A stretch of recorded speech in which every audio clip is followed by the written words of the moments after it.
Corredores humanitarios. Todos prácticamente hemos escuchado esta palabra o esta figura en el medio de la guerra entre Ucrania y Rusia.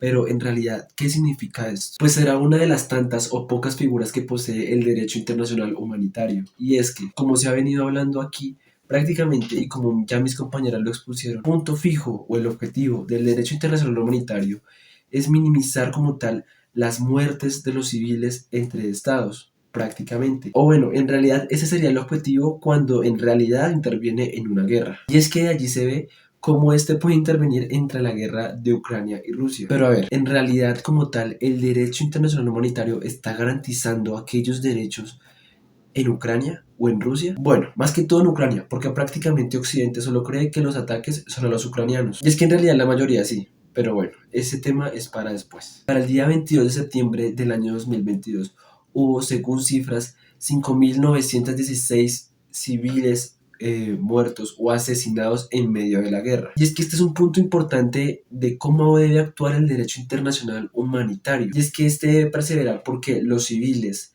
los religiosos, los hospitales, hasta los prisioneros de guerra y los náufragos, como tal, que no están directamente arraigados a la guerra, pues no entren a ser parte de ella.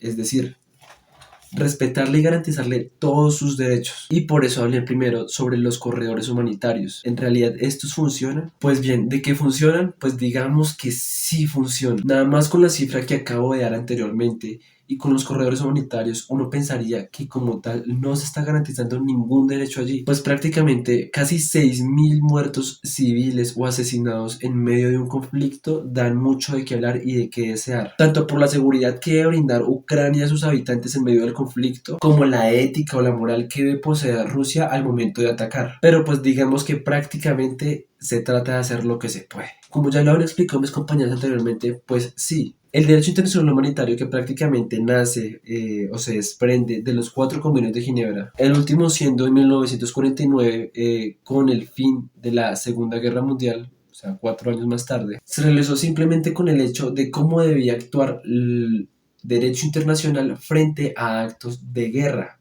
entre dos estados o más. Y es que como tal estos también poseen requisitos. Para ello, uno de los requisitos fundamentales es que haya una declaración formal de guerra, cosa que no existe. Entonces, ¿es necesario que el derecho internacional humanitario esté interviniendo allí en Rusia y Ucrania? Pues a pesar de que este requisito no lo haya manifestado verbalmente y expresamente el presidente de Rusia, Vladimir Putin, pues en realidad sí tiene por qué intervenir allí. Y es que no hace falta simplemente con expresarlo verbalmente, o valga la redundancia, de manera expresa. Simplemente con los actos que se empezaron a realizar en febrero del año 2022 se puede saber qué pasa allí. Y es que el derecho internacional humanitario también se van a desprender otras figuras, como por ejemplo la proporcionalidad en la guerra. Vladimir Putin en algún momento manifestó que iba a respetar ciertos principios internacionales y que por ello no iba a utilizar todo su arsenal, que es mucho más amplio que el arsenal que posee Ucrania. Pero en realidad esto será verdad. Más o menos sí. Como tal, no se está respetando allí el derecho internacional humanitario. Pues también hay noticias sobre que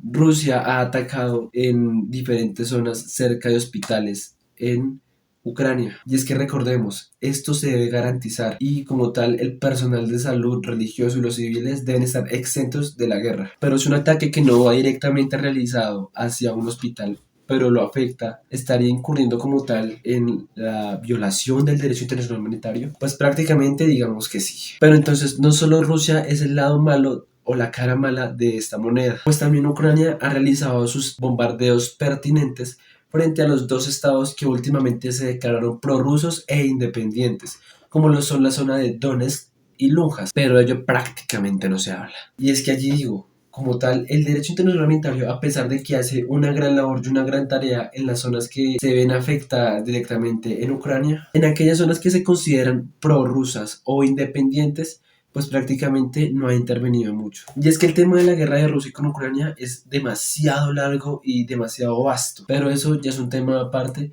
para otras figuras. Espero que les haya gustado como tal la presentación de mis compañeras y mía. Y nada, muchas gracias.